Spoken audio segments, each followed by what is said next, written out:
Government has says the 2023 flood situation across the country is worsening as 20 states and 46 local government areas have been hit by different degrees of flooding. It said this had resulted in the demise of about 5 people. We say their media soul rest in perfect peace. It disclosed this at the National Emergency Coordination Forum organized by National Emergency Management Agency, Abuja.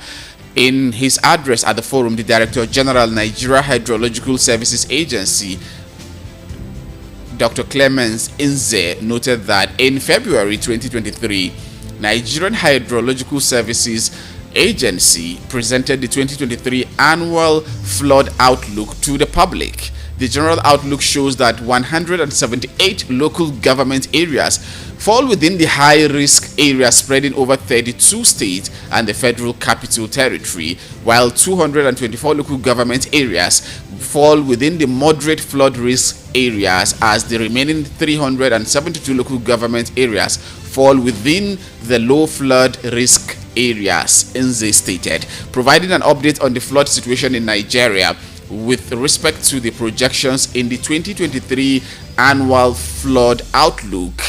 He said, so far, not less than 20 states of the Federation and the FCT have experienced 1 degree of flooding or the other, with over 46 local government areas affected and several casualties recorded and houses submerged. The states and the affected local governments are Anambra. In Anambra State, there is Onitsha North, Orumba North. In Adamawa, we have Yola North, Michika, Madagali. In Abia, Aba South. In Akwa Ibom, Uyo state capital has been hit by flooding. Edo, we have Benin, also state capitals. Likewise, in Benue, the state capital Makurdi. Borno, we have Bama and Mobar. In Delta, Oshimili South and Warri. In Ekiti, Ikole. And Imo State is also in the capital city, that is Owerri. In Kwara is Okero and Moro. Others are Lagos, Agege, Ikorodu, Lagos Island, Ikeja, Alimosho, Kosofe, Ajeromi, Ifelodun, and in Ogun, Ota, Yewa North and Yewa South, Ondo, Akure North, Ifedore, Odigbo, Mariga. Okay, I beg your pardon. In Oyo, Ido, and also the capital Ibadan. While in Niger State, which has a lot of places that have been hit by flood in this year, Mokwa, Lapai, Kachia, Lavun, Rijau, Magama, Bako, Boso, Mariga, Kontagura, all of these places have been hit by flooding this year. Rivers, you have Oyigbo West. In Taraba is the state capital, Jalingo, and in the FCT, we also have Amak, Kuje, Gwagwalada, Buari, and Kwali. Literally, this is the it has affected 5 out of the 6 area councils in the FCT. Recall that in the FCT, several communities like Lugbe, that is Trademore Estate, had experienced flooding where over 4 persons died, with more than 116 houses submerged. Other flood affected areas in the FCT include Jedo, Lokogoma, Kubwa, Galadimawa, and the rest. The DG of Nigeria Hydrological Services Agency, Clement Isse, stated that between the month of April, May, and June, about 23 local government areas experienced certain degrees of flood-related disasters, while in July alone, more than 11 local government areas had experienced some flood disaster. This is telling us that it is on the increase, because the rain is increasing in magnitude, especially now that we have entered August. Usually August is a month of heavy downpour. The Director General, National Emergency Management Agency, Mustafa Habib, corroborated the position of the Nigeria Hydrological Services Agency boss, as he stated that many parts of Nigeria were already submerged by flood. He said, recall that the 2022 flood disaster claimed 665 lives, displaced 2,437,411 persons, and affected 4,476,867 persons. We have already started experiencing flood in some parts of the country this year. This calls for concerted effort, to address it and many other disasters. The ECF is therefore an avenue for stakeholders to come together to discuss humanitarian challenges being faced by the citizens as a result of these disasters and emergencies, and to profile ways of mitigating their impact on citizens. Habib said coordination was a vital component of disaster management that should be given adequate attention. Of course, it should be given adequate attention, but it continued to elude me that in this country we have been witnessing flooding, and we talked about flood as a man-made and also natural disaster. It's a natural disaster but exacerbated by man-made activities. So why can't we actually mitigate? Why can't we come up with buffers? Why can't we come up with preemptive solutions that we won't be having these cases like that? We should be able to have a canal, we should be able to have dams that will be accommodating all of this rain when it falls, so that it doesn't get to where it causes havoc to properties and also that will, to an extent, lead to loss of life. That is what I think we should be doing in Nigeria. Instead of being reactive, we should be proactive in terms of flooding in this country, and this should be a call to the federal government to make sure that we have adequate measures put in place to help salvage this situation, because year in, year out we have been witnessing this, and it's really affecting Nigeria in different ways. One of such ways is in terms of livelihood of people living in such areas. You can imagine if it happens in 5 out of the 6 area councils in the FCT, then where do you think is safe? Nowhere at all. So we have to rise up to the occasion and do what is needed of us as a nation to take care of flooding and to avoid flooding, or to minimize flooding to the barest minimum. Let's move to other stories, and hopefully the government will heed to what we have been saying concerning this. Let's take a look at this one that says 7 injured. It's on the Guardian newspaper, to be precise. 7 injured as commercial bus fleeing illegal tax collectors somersault. 7 persons yesterday sustained injuries when a commercial bus driver fleeing from tax collectors somersaulted at Nwagu Junction, Angulu in Anocha local council of Anambra State. Eyewitness said the incident involved a shuttle bus heading to Ekulobia with 7 passengers. The Guardian learned that the driver lost control while fleeing from a team of illegal revenue agents. According to the eyewitness, who spoke on condition of anonymity, the driver skidded off the road when one of the agents threw a heavy stone on the vehicle. While they were pursuing the bus, one of the touts threw a heavy stone at the driver. He suddenly lost control and veered off the road, somersaulting in the process. All the passengers on board were left with different injuries, while the driver is in a critical condition, the eyewitness said.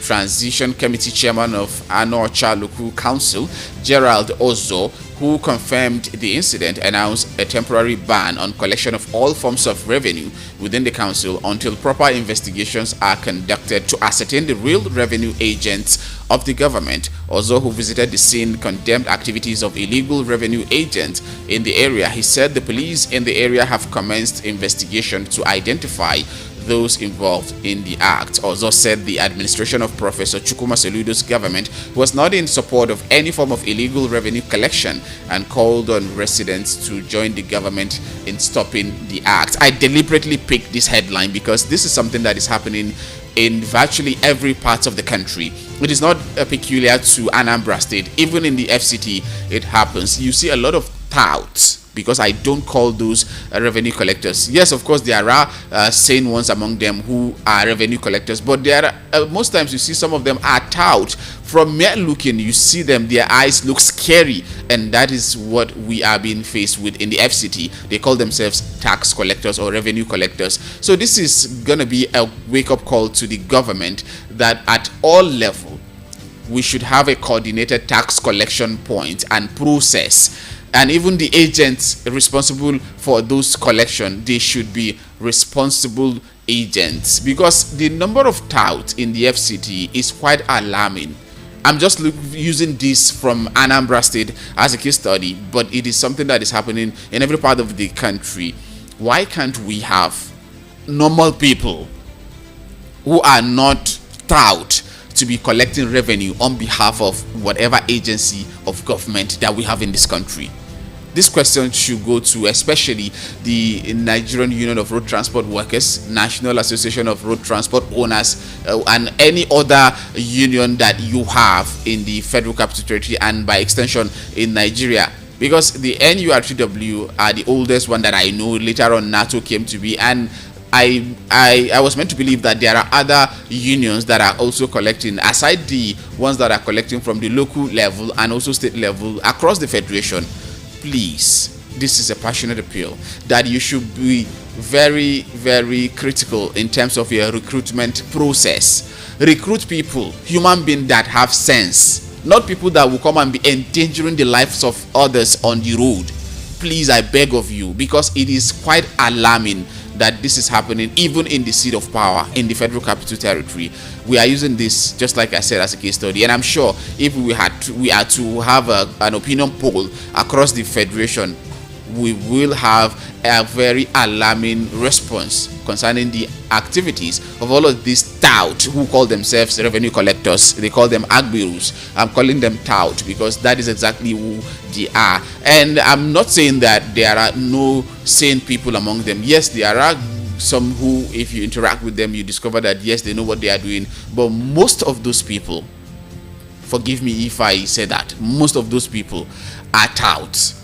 And the government needs to clamp down on their activities, illegal activities. Imagine putting the lives of so many people in danger as a result of a revenue collection, and illegal revenue collection for that matter, not the illegal ones. All right, Abuja, it's now time for us to open the phone lines because we've talked for almost 20 minutes. Let's hear your own take on this matter, because by 7:25 we will pay some bills, and 7:30 we will link up with our guest analyst in person of Mr. Rufai Oseni, who will also lend his voice on this conversation, these headlines that we have brought to you, and even more. Let me just quickly give you the phone number that you can call and be part of the program: 0700 010 961 961. I think I was fast. 0700 010 961 961. Yes, the number is correct. It might be more than 11 digits, and it might not sound like 0703 or 0707. Yes, it is correct. This is 070 0010 961 961. You can call normal call, or you send in an SMS. Perhaps you want to use the WhatsApp portal. Yes, you can. You can call us via the WhatsApp portal with same number, or you send a WhatsApp message or a voice note. But mind you, please, when you send in voice note, try to stay within line. Don't say anything that will push or send me or my station into trouble with the regulators. Yes, thank you. I appreciate that. All right, let's take a look at other headlines before we go pay that particular bill. INEC moves to fortify result management system, receives tech tools. Independent National Electoral Commission INEC yesterday took delivery of technology tools to enhance result management process accuracy and the Commission's operational effectiveness. The tools, which were facilitated by Development Alternative Incorporated (DAI), sought to respond to specific challenges encountered in implementation of electoral activities. Chairman of the Commission, Professor Mahmoud Yakubu, while speaking, excuse me. Chairman of the Commission, Professor Mahmoud Yakubu, while speaking during handover of the tools in Abuja, said they offer innovative solutions that could foster efficiency, speed, due diligence, and trust in the electoral process. He said the tools were not specifically designed for a particular electoral cycle, hence their sustainability for future elections and electoral activities. Yakubu explained that the tools were designed to address thematic areas which include enhancing and strengthening planning and operational capacities, improving the Commission's internal communication and external engagements with stakeholders, enhancing the Electoral Institute's capacity for training and research, assisting in improvement of legal and policy frameworks for the conduct of elections, and enhancing the development and incorporation of technological innovations. He said within the current electoral cycle, DAI has provided support towards capacity building, technical assistance, and printing of non-sensitive reports and information flyers. Yakubu noted, "We are glad that today some of the tools developed in collaboration with DAI are being handed over to the Commission. Amongst these are the Collation and Returning Officers Management System, CROMS, intended to streamline, simplify, and enhance the security, reliability, and credibility of the recruitment process for collation and returning officers.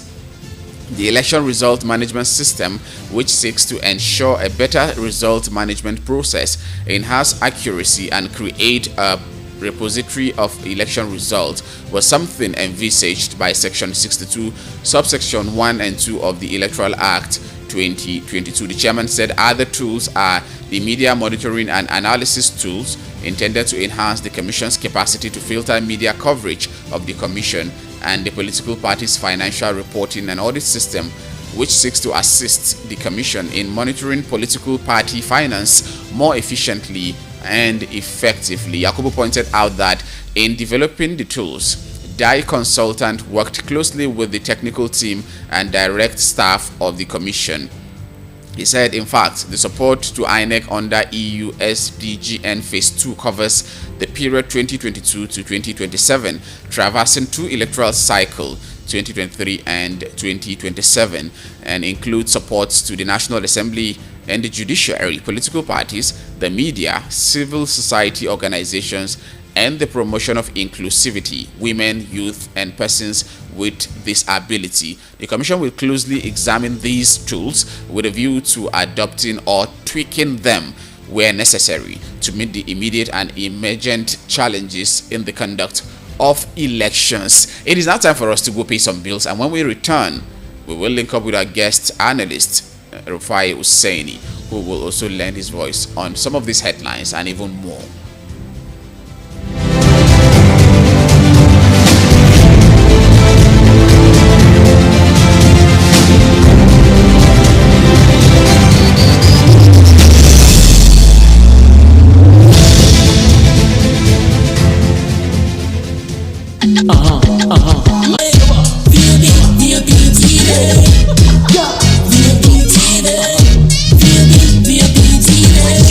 Serving you hot and fresh content on radio, and you have been loving it. Now we're taking it further. Catch us live on YouTube at BOP TV for all the juicy content you can't resist. Talk shows, exclusive interviews, news, lifestyle, and more. It's all about you. BOP TV, show up, speak up. The award-winning pizza in the US is now here in Nigeria. Ladies and gentlemen, I present to you Romeo, the pizza champions, and cold berry ice cream. Delight in every school. Visit any of our outlets and feel the rich taste from the pizza champions and cold berry ice cream. At number 4, Obomosho Street, Area 8, Geriki, Abuja, or 3rd Avenue, Gwaripa, Abuja, or Federal Housing Estate, Phase 2, Lube, Abuja. Call 0908-831-5906 or 0908-831-5908 or 0909-238-9861. Check us out on Instagram and Twitter at romeospizza.ng. website www.romeospizza.ng. Romeo, the pizza champions.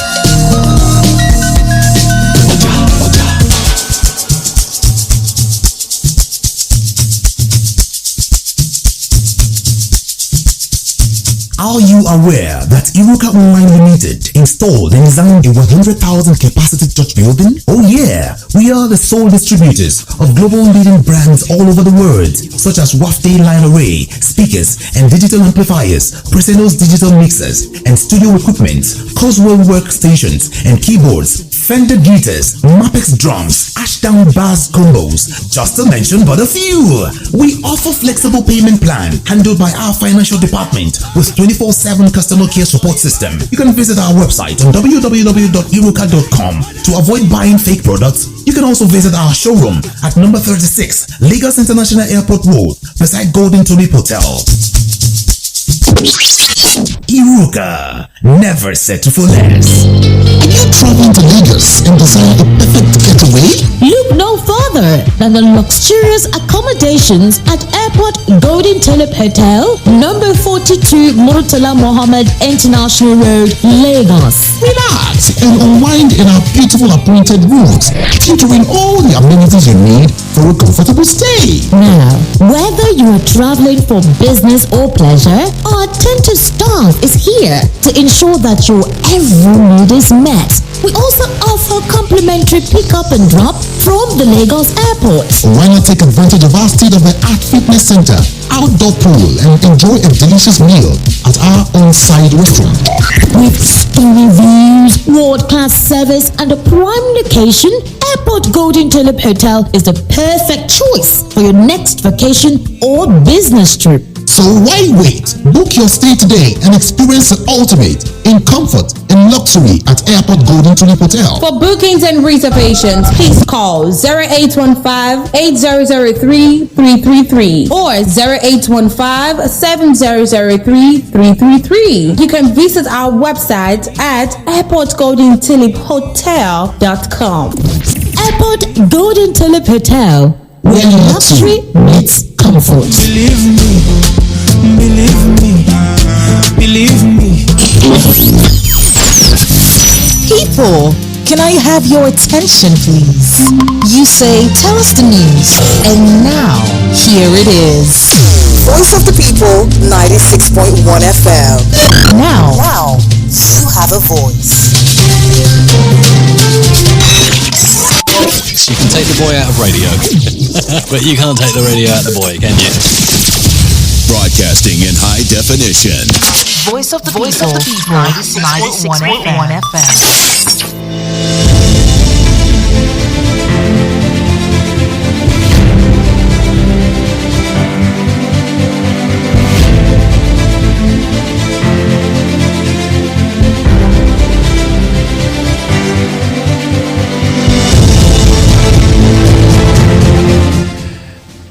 Welcome back, and in case you just joined, thank you for joining. You right on time. Welcome to the program Front Page Review on Voice of the People 96.1 FM Abuja. It's time for us to link up with our guest analyst, Mr. Rufai Oseni, who will also lend his voice on some of the headlines that we have this morning. We have quite a number of headlines that we will try to look at and have his own perspective to some of these headlines that we have. We have looked at quite a number of headlines before we went on that quick commercial. Flood hits Edo, Adamawa, Ekiti, 17 others. We've looked at that and a couple of others. All right, I think our guest is with us. Hello, good morning, sir. Thank you so much. I'm fine, thank you, and I hope you're good today. Bless God. All right, bless you too. We have quite a number of headlines to look at. Let's see how many we will be able to look at considering time. Niger coupists threaten to kill Bazoum if military intervenes.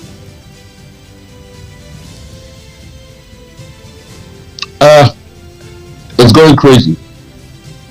Dialogue should be the coupists will threaten anything because that's about the bargaining chip they want. So it also shows that they can dialogue, because if they threaten to kill Bazoum, it means actually they're afraid. So what we have to do is to play a long game here. Our sanctions will definitely kick in. They're already kicking in.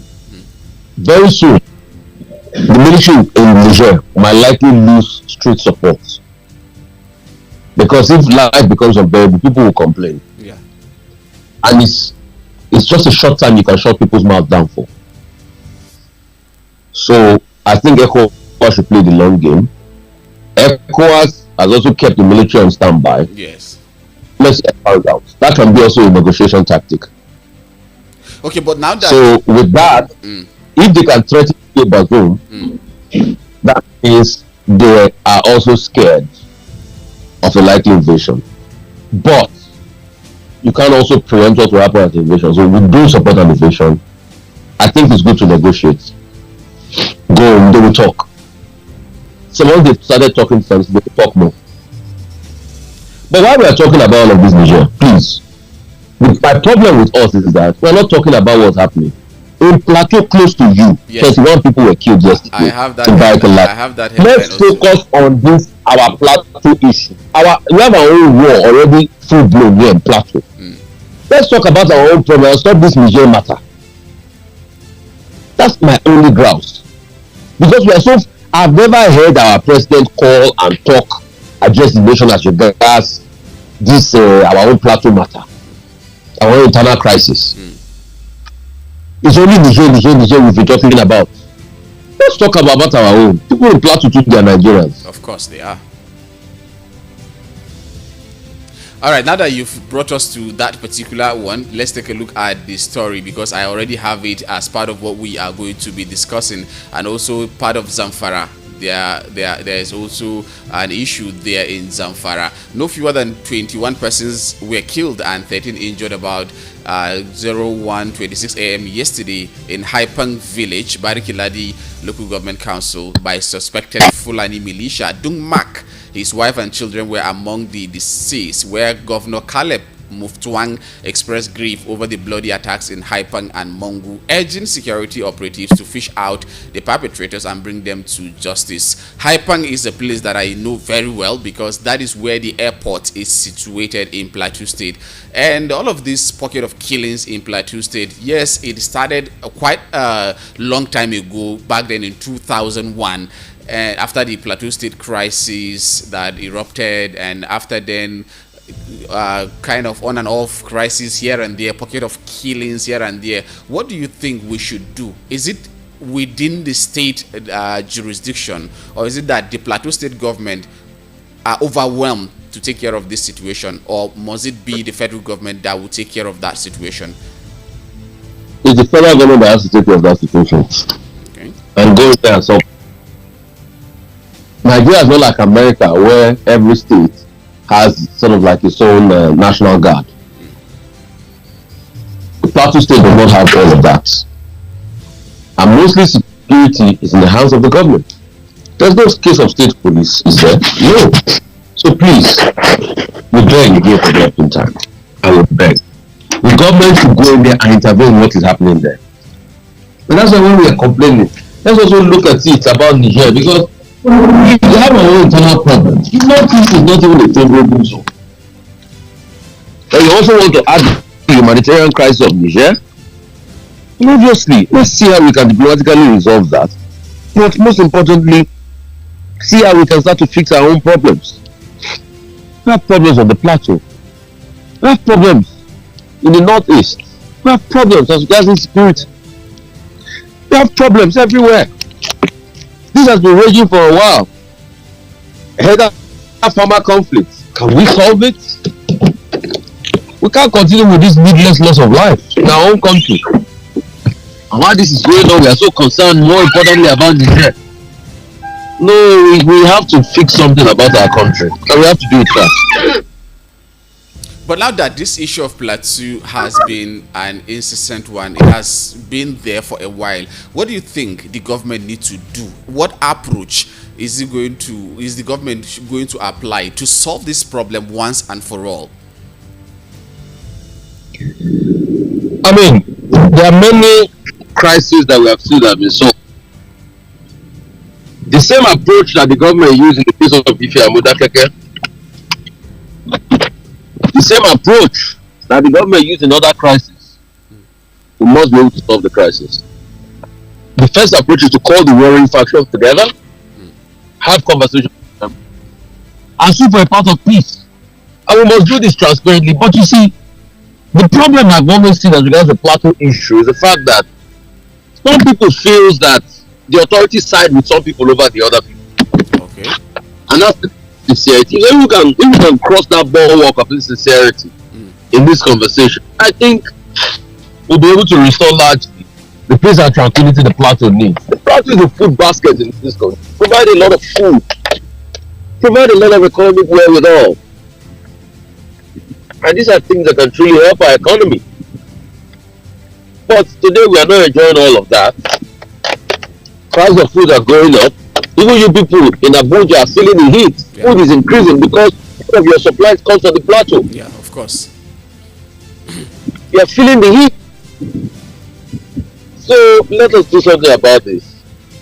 These are more important problems to me.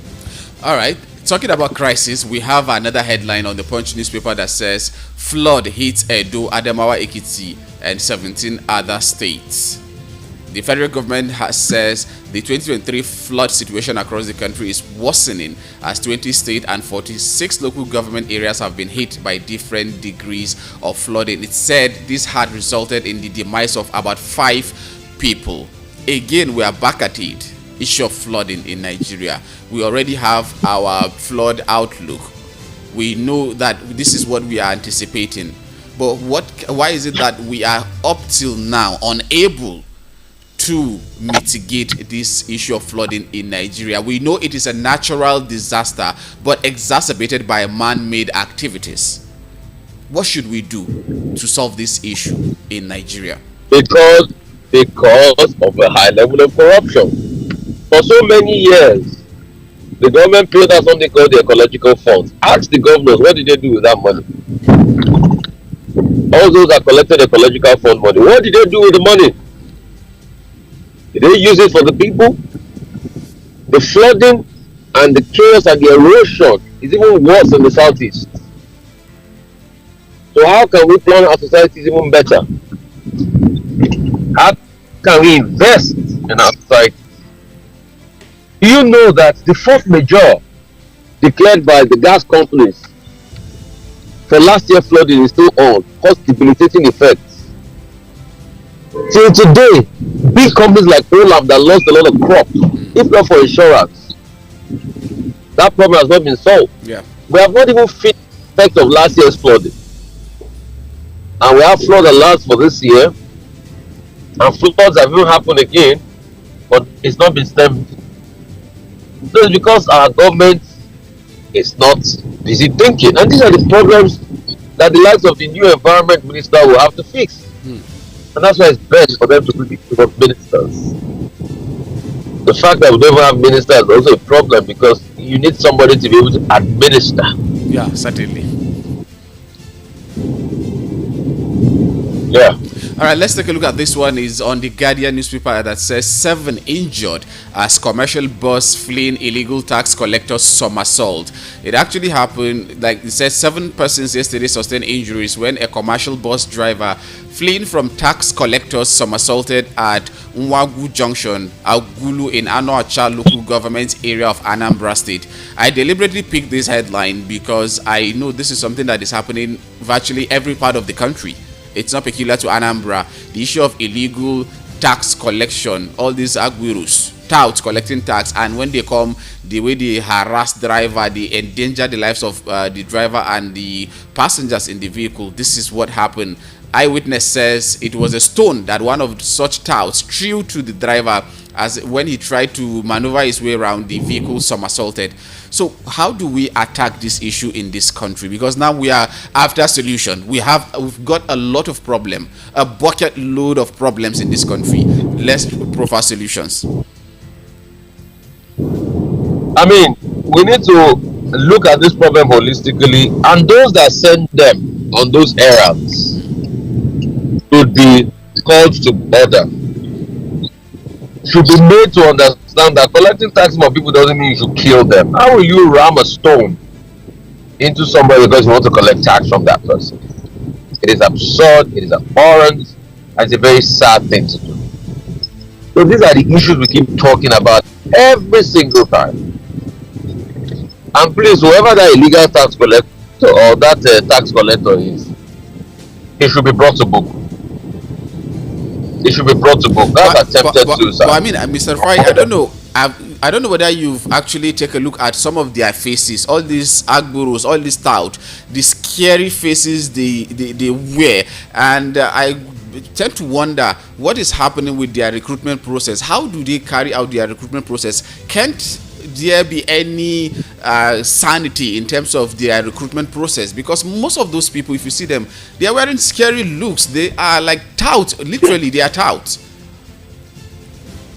That's why we call for a harmonization of taxes. If you call for a harmonization of taxes, touts like that ought not to be collecting taxes on behalf of the states. Touts like that ought not to be collecting taxes on behalf of the states. So bus drivers should be able to have like a code, for instance, maybe a short code that you put your daily tax. And when you stop on the road, you show them. Because you see, that's the problem we even have in this country. Because most of those taxes, those monies are not delivered. Because you can't properly account for those monies.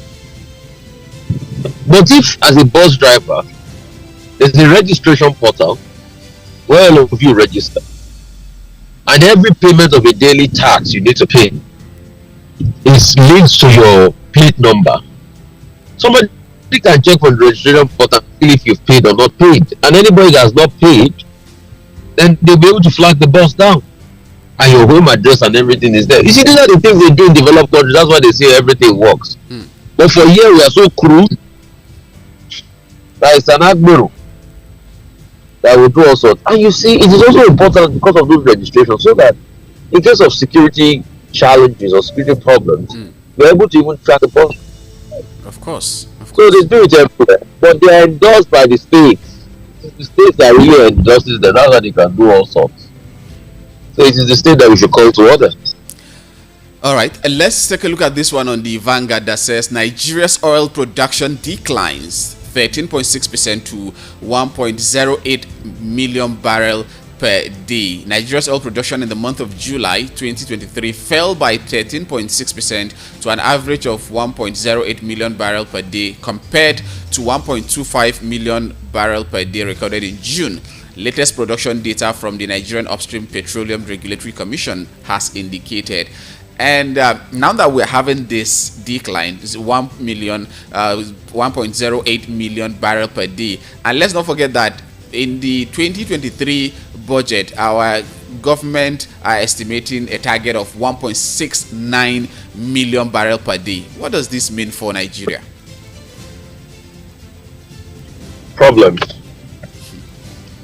So, truth has to be told, the decline is because of two reasons. Number one, massive crude oil theft, which is going up at a rate that has never been seen before. Second, the oil majors have not been invested in the wells. The wells are old, so production has also greatly dropped. And why are the wells old? Because of our own problems too, because we did not effectively give a roadmap as regards what will become the order of the day as regards our petroleum laws, PIA and the likes. Some of those majors have not put in money. They've not been able to look at the system effectively and say, okay, let's put in money. And no new investments. That's why we're not having foreign FDIs and the likes. Go and check oil sector. No major new projects. Go and check. No major new, maybe from the days of, maybe the last one was the days of Egina. No major new project. So, truth has to be said. These are the things we need to look at and make Nigeria profitable. Apart from that, there are many regulatory problems and massive corruption in the NNPC. So these are many things we should look at. All right, let's take a look. So then your production will be hampered. Your production will be tremendously hampered.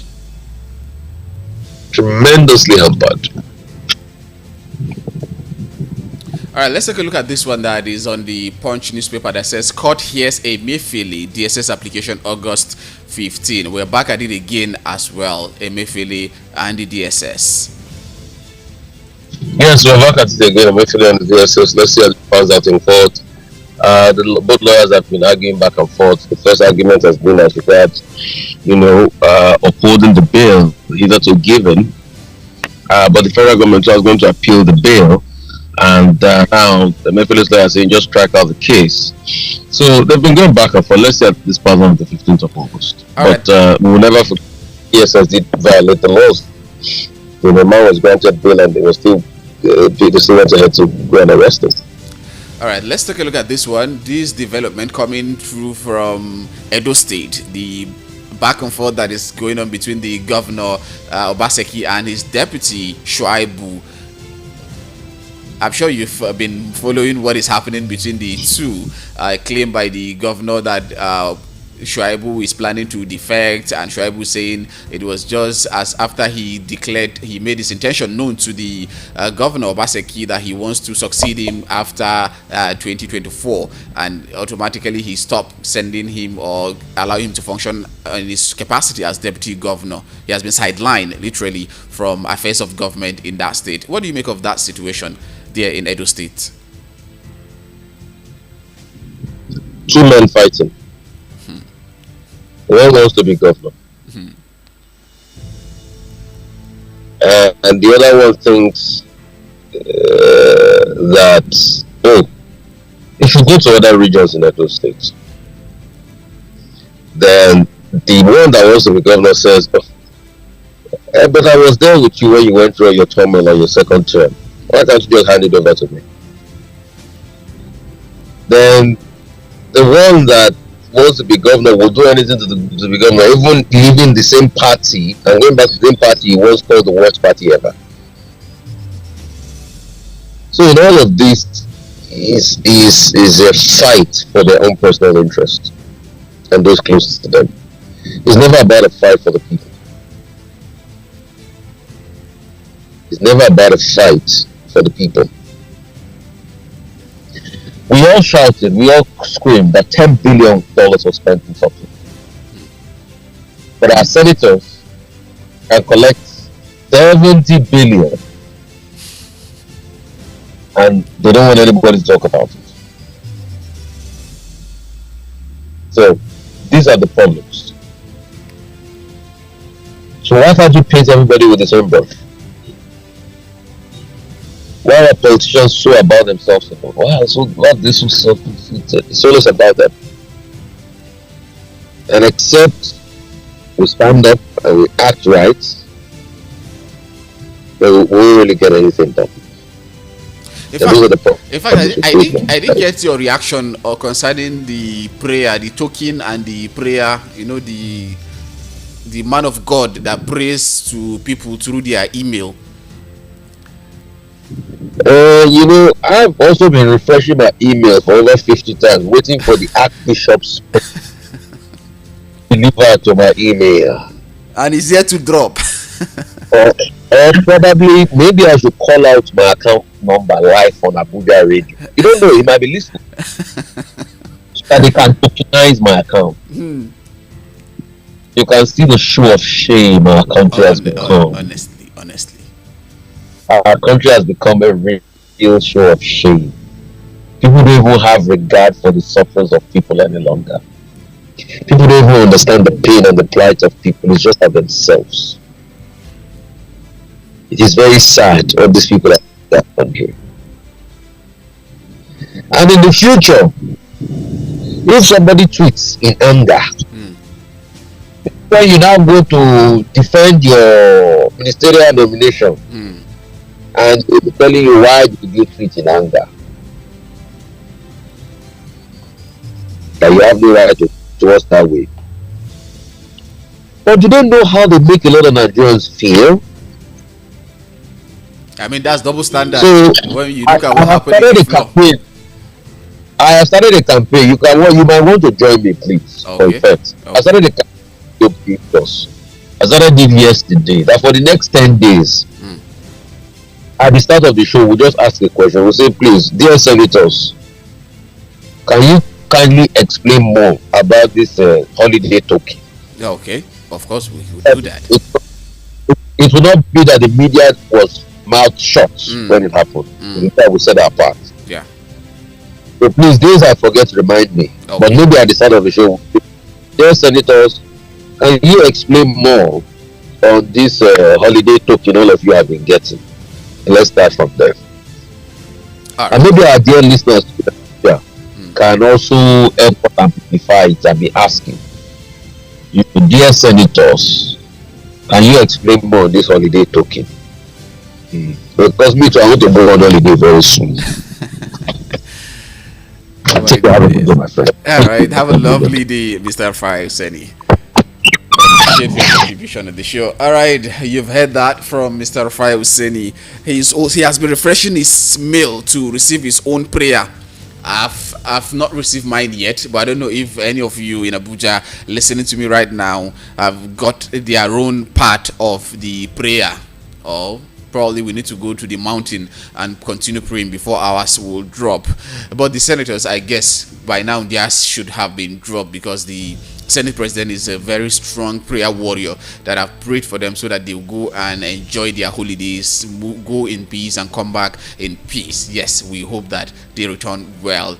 And Abuja, you're listening to Voice of the People 96.1 FM here in the nation's capital. We've been looking at front page review, where we don't just stay on the headline, we go deep into details. We have our guest who usually joins us, Mr. Rufai Oseni, to lend his own voice on the conversation. You also, our listener, are a very integral stakeholder when it comes to what we do here. That is why the title of the station, the name of the station, is Voice of the People. Now you have a voice is our slogan. Yes, our slogan is now you have a voice. So we give you the opportunity to be heard. In case you joined the program late and you've missed out on some of what we have discussed, you can go to our YouTube channel to revisit and watch, listen. Whatever we discuss is there on our YouTube channel, Voice of the People Abuja, or you just type VOP 961. You will get every bit of what we have discussed this morning, and also what we discuss on other days.